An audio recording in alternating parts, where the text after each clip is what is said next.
Navid from North Springfield, Virginia has a question about, well, paper problems. Well, it's not your everyday wallpaper, Tom.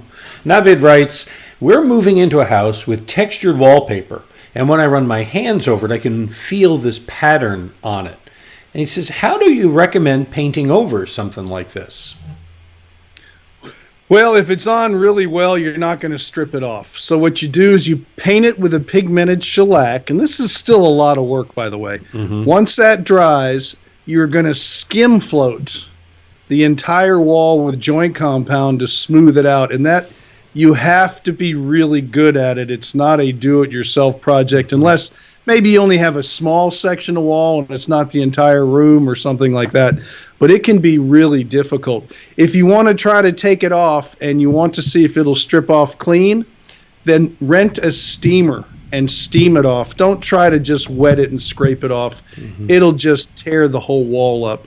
So usually you seal it, you skim float it, you put a little texture on there to hide the imperfections, then you paint it. All right. So that's a step 1, 2, 3. But really, this sounds like it might be time for Navid to get a professional come in if he's got well, a float I know in a he large doesn't area. live in Houston, but if it was a Houston job, Rudy. I mean, that's what these guys do all the time. They know the tricks, and there are tricks that if you don't do it every day, you just don't know about. Yeah. Bottom line is you need an experienced painter who knows how to float over something like that. And frankly, the professional painter may come in and say, look, I can get that wallpaper off.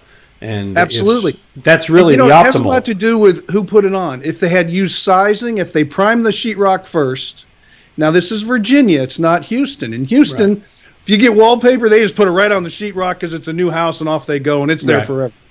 But if they used a primer, if it was pre-painted before, if they used a sizing, which is supposed to let the wallpaper be removed easier down the road, and then they put it on and you had a professional wallpaperer do it and they followed all the steps, it could come off easy, but usually they slap it to the sheetrock and go because they figure, it'll be there forever.